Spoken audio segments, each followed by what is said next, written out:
What's up, everybody? Welcome to another episode of the BREWtally Speaking Podcast. I'm one of your hosts, John, and with me is Daniel. Terry, how are you doing this week? Oh, I'm doing all right. I'm getting through it. This episode's guest is Brad Arnold of Three Doors Down.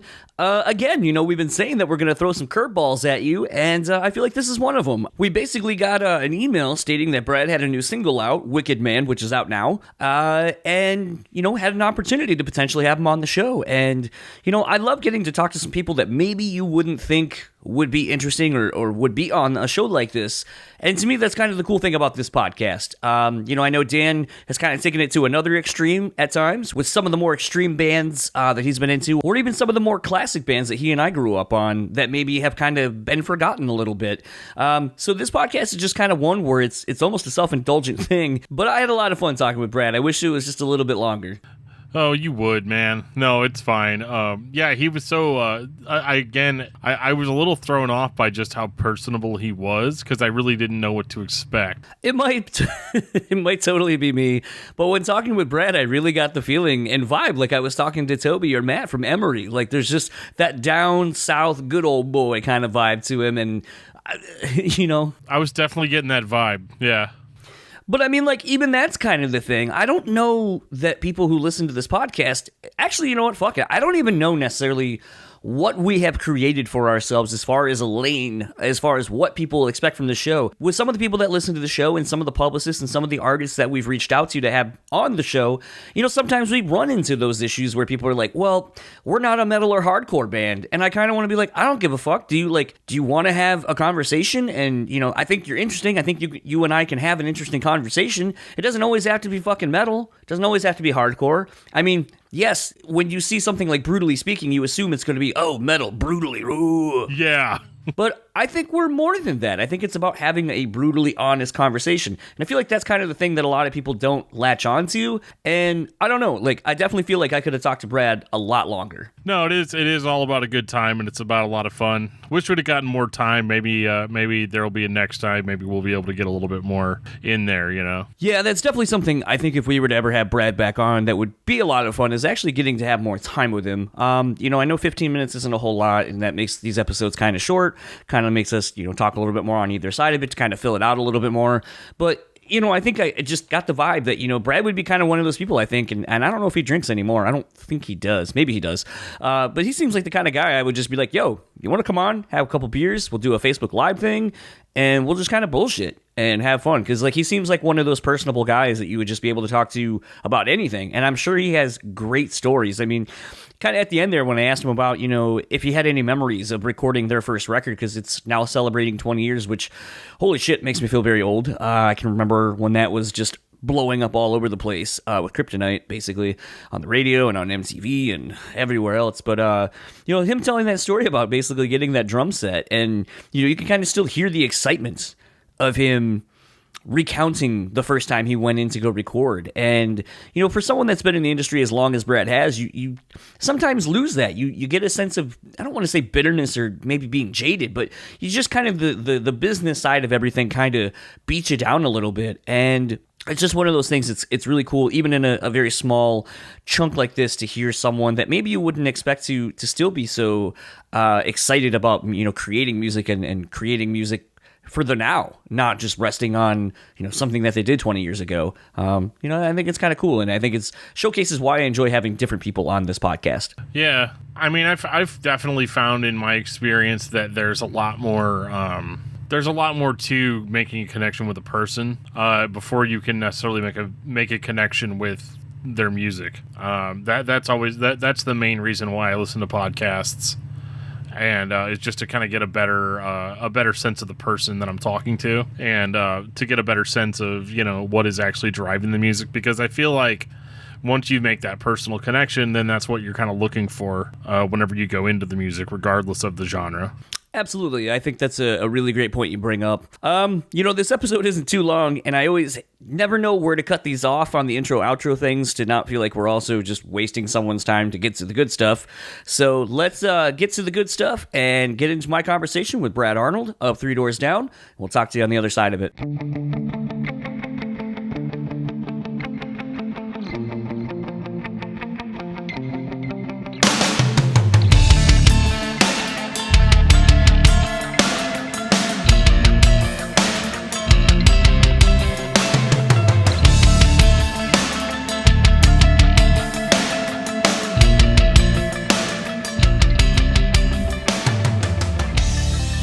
quick heads up.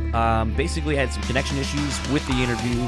So the first question I asked Brad kind of jumps in right toward the end of it actually being answered, which question was, is there any more music going to be written for this solo thing, and where he's at with the project, basically. So let's get into the conversation with Brad.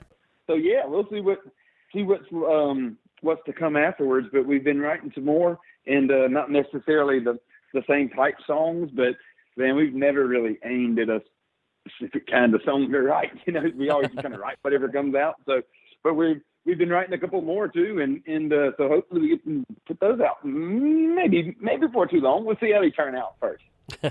You know, it was kind of interesting is, working with your bandmate, Greg Upchurch, on this song, and with him, kind of creating the music for it based on what I've read. How did you find working on this project with him, and kind of going forward? Will you kind of be working collaboratively, him as a producer and so forth, on the rest of everything, or are you going to go more actual solo? I think he and I have done the rest of the writing on the other couple that we've been working with, but, I might kind of open to whatever. I've got a couple more guys that I enjoy. Not a couple. I have one more guy that I enjoy writing with, and I've wrote with him a couple times, and he produces and does some good stuff too, and haven't worked with him in years, but I'd like to go back and maybe revisit my buddy Marty Fredrickson and do some stuff with him too. I was just sending him a message on Instagram a month or so ago, and he done that new Daughtry song. It's a really great. That's a good new song he put out. And but Marty's a great writer. He's wrote a bunch of Aerosmith stuff and done a lot of stuff. But he's the only other person that I'm kind of down with, because man, it's hard to find somebody that you can sit down and write a song with somebody, but that don't mean it's going to be good. You know what I'm saying? Yeah. And to sit down and write a song that ain't good, after you do it a few times, it's kind of like having a bunch of bad girlfriends. You know what I'm saying? You just don't want to do it anymore. You kind of find a couple good friends and you kind of stick with them, But I enjoy writing with Greg a lot because Greg is a way better musician than I am. But at the same time, he and I see music the same way. And so it really works good because I can tell him, sometimes, and I don't read music and stuff. I'm better than I was, and she can pick out stuff on the piano, but I can't get all pretty and chordy with it or nothing. But I can convey an idea, and Greg can pick them up because not everybody can pick up an idea the way that I kind of convey them because I'm not that wonderful at it, And he just gets it, and you either kind of do or you don't. And Marty's the same way. And those two guys, I like working with both of them, and being that, I've never wrote with Greg really too much before. I mean, not that I hadn't wrote it, because he's worked on the last several Three Doors Down records. But at the same time, I've never just wrote specifically with him. So we're writing almost out of a different well, Okay. And his guitar licks and stuff like that. And just kind of coming at it at a different angle. Then it kind of changes the sound a little bit, but it ain't so, but he knows who I am, and he knows kind of my style, and so he's not going to come with something that's so far out in the outfield that it's like, wait a minute, and not that but at the same time, we ain't never really said that anything is out of bounds. We'll try anything. If it sounds dumb, it sounds dumb, but you always got to try stuff. Absolutely. You had kind of said in the press release for Wicked Man that this solo project will allow you to showcase more of you outside of what you've been known for in Three Doors Down. Obviously with this being the first sampling of what we're kind of getting from you as a solo artist, what are you trying to, I don't want to say achieve because that sounds like it's pre-planned, but what are you excited to try to do vocally or even lyrically that you haven't been able to showcase in Three Doors Down that, for the fans of you? I think maybe just more of doing it without any pressure about it. You know what I mean? Because when you go through the whole process of doing it, and it's as much as an allowance of the digital age as it is the solo project. Because like I was talking about earlier with someone, we just wrote this song. Literally, man, this song was not a song, and I wrote it, and the lyrics kind of snowballs. Greg wrote the music probably 3 months ago, and he sent it to me, and he just recorded it in his garage band and sent it to me, and I had it on my phone. I listened to it several times, kind of got it in my head, and then, man, I enjoy I have a tile shower, and everybody sings in the shower, and that's where that's where I come up with a lot of ideas at, man. I just stand in the shower and sing, and because it sounds good. You got like built-in reverb and everything. But anyway, those lyrics are probably at least a month worth of standing in the shower singing, and this little tidbits kind of start falling together. And but with all that being said, as a finished song, that song wasn't a song a month ago. And like in the digital age, man, we had that song out, and that was JP having to set up all the platforms and stuff and get them ready for me to even be able to like launch it. Now, I can put out a song, we can record it today and put it out tomorrow. It's or a week from now. And so I'm excited about being able to just put songs out like pressure free. And because honestly, man, I just want people to hear them. That was the thing about Wicked Man of putting it out. We recorded it very simply and done it on our own dime and just went and put it out because it was just a song that I believe in, and I just want people to hear it. And when we have another song that I want people to hear, we'll do it again. And I don't really have any like time constraints, but at the same time, we have plenty of time, and it was also very therapeutic release of just getting back to doing something I love to do. I live on a farm, and during all this downtime, I've just been cutting trees and cutting tree lines and mowing grass, and I was ready to write a song. I was just ready to get back to some music, and it was a perfect release. And just watching all the things around in the world right now, and just realizing that ain't the workings of the people that you're seeing right there on the surface. That's the workings of some behind the curtains individuals, and that's what this song's about, and not every song is going to be a big a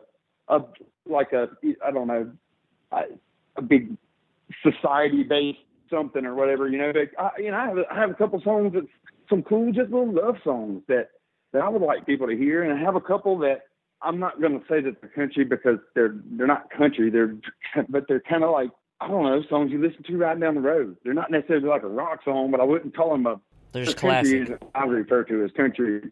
Yeah, classic, kind of classic rocking sort of, and just good feeling songs, and some of those might wind up being Three Doors Down songs, but these that I have in my head right now, they're songs that I want people to hear, but they just don't have a genre that they fit into, I don't suppose. So it'd be, I can't even sit here and tell you what they are. But they're not outlandish or anything. They just kind of, there's certain kind of songs that it's hard to put your finger on what they are. But, just having this allows me to just put them out and let people hear them. Do you feel the immediacy of being able to kind of now have the freedom to put out something without it necessarily being under a label structure of here's the 2-month rollout of the album announcement and then the videos you got to make and planning everything around a tour? Do you find that actually to be like so much more stress free to just be like, I'm going to put this out, see what it does? Absolutely, because it takes. I know that it's still there, but it takes the business out of the music business. You know what I'm saying? Or you know what I mean, like that kind of thing. And now JP will definitely disagree with you because he's business, but I don't.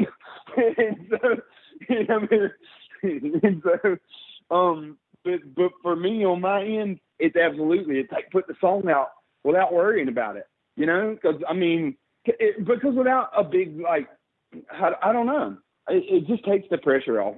Because when you put a year or so into making a record and it involves so many people and it involves really big budgets and then it doesn't take long for those budgets to run up, and you can do it a lot better and a lot cheaper than you could then right now. But nonetheless, it still doesn't take long. You spend a lot of money recording a bunch of songs, and it's cool to just be able to be like, all right, I like this one. Let's go spend a couple $1,000 and record it, put that joker out, and it don't matter if it doesn't make a couple $1,000. I just want people to hear it. Right. Yeah. And so, but man, ain't that that's why we started making music. that's why I started making music, because I wanted my buddies to hear songs. I was never into like music for everybody says they got in bands for girls or whatever. I was always just about, man, I always enjoyed playing music and always wanted to write songs my friends like. You know what I'm saying? Right.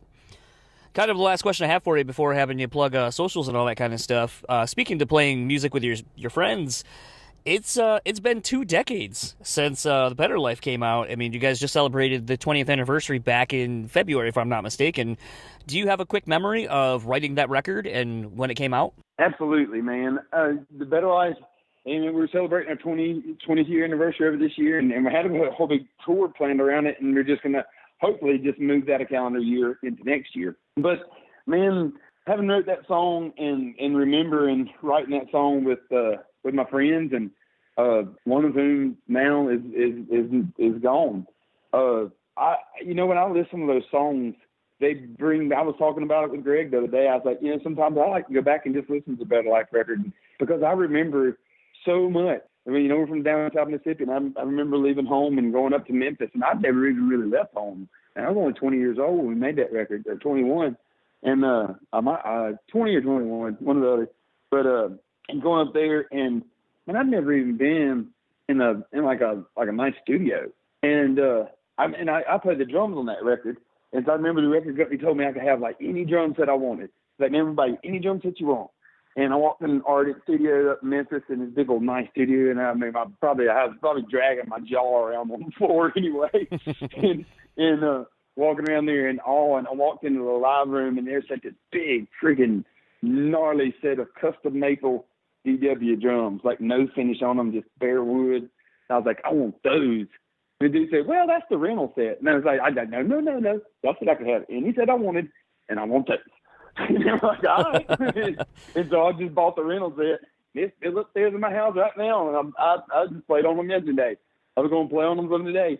But all the memories of making that record, that was one of the last records that you'll hear also in this day and age that was actually recorded on 2-inch tape. And it was mixed on Pro Tools, but it was put back to 2-inch tape. And, now I've mixed on Pro Tools or any digital format, you just mess up, or you just go back and fix that one little spot. Right. On 2-inch, like when you're recording on real tape, when you messed up on the drums, you had to go back and play the whole song over again.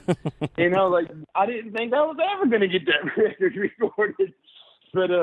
But so, yeah, man, it was full of some really great times and a lot of first time memories on that record, dude.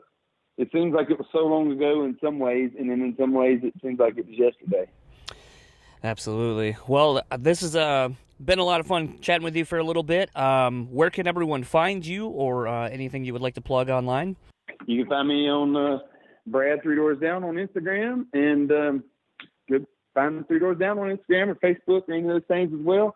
The BetterLifeFoundation.org is our charity organization, and we have this going into this would have been our 14th year. We're skipping it this year, and first year we even had to skip it. This is going into our 15th year, I think. We started that foundation down in South Mississippi to benefit children's charities and homeless shelters and military associations and things of that nature, and special needs homes. And we've grown it to around the Southeast region and on throughout the nation, and done a couple international things as well. So it's a really good organization if anybody wants to help out there. And man, I'm incredibly thankful for you having me today, and I'm thankful for every single person out there listening that has supported us over the years, and I could not tell you thank you enough times. Awesome. Well, enjoy the rest of your day, and looking forward to hearing some new music hopefully soon. Thank you, brother. I appreciate it. Thank you for having me. So that was my conversation with Brad Arnold of 3 Doors Down.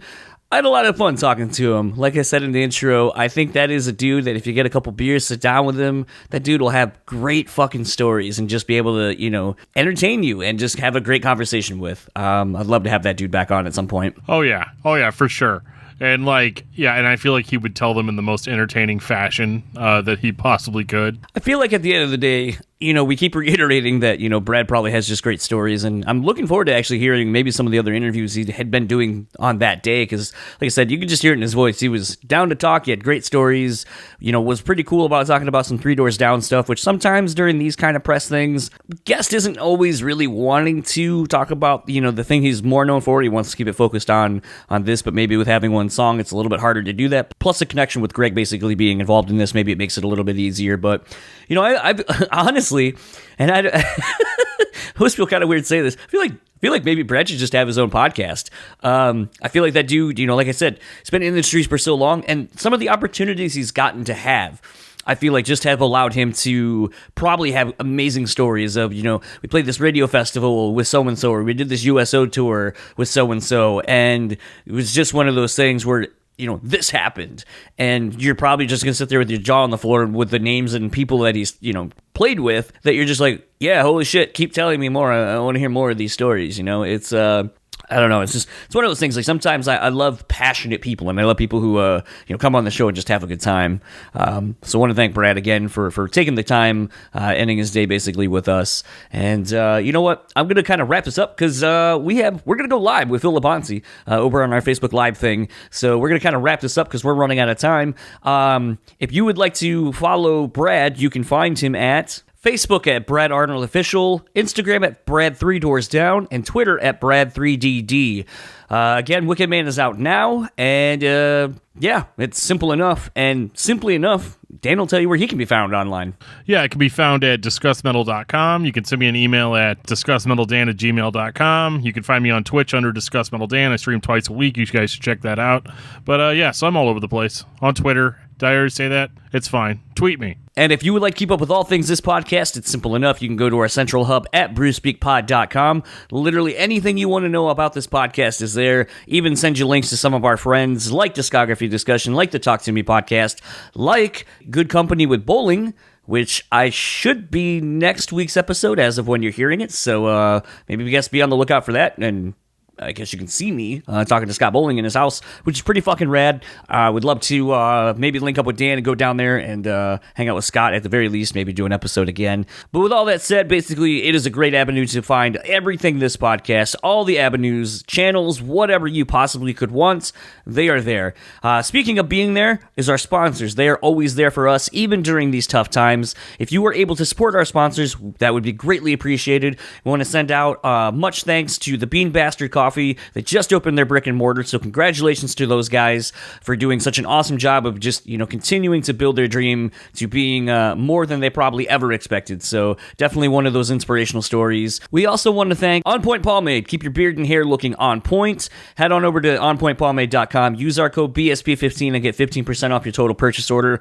And last but not least is rockabilia.com. They have over 500,000 items in their online store. Pretty much any band you could possibly ever think of, they probably got it. Even some bands that you probably have forgotten about, they probably got those too.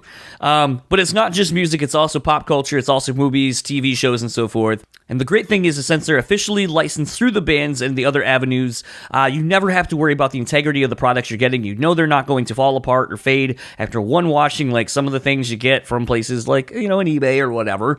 And that's great. And if you use our code, BREW15, you get 15% off your total purchase order. And that's great too. So head on over to rockabilia.com and pick you up some awesome swag. Let them know that we're sending you. And thanks to all of our sponsors for sponsoring us. And for the BREWtally Speaking Podcast, I am John. And I'm Dan. We will talk to you all next time. Oh, that fucking sucked. Shao Kahn, what'd you think? That was pathetic. Yeah. Coach, what'd you think? Fucking embarrassing! Okay. I mean, I knew it was gonna fucking suck, but I think those guys were a little rude. Austin Powers? How about new?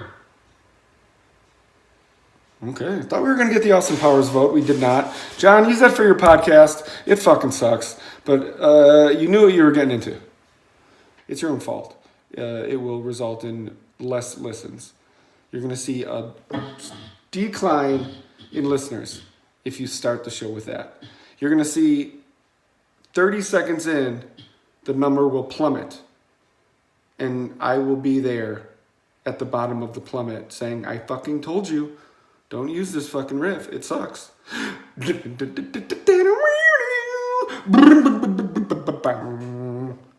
But it's yours.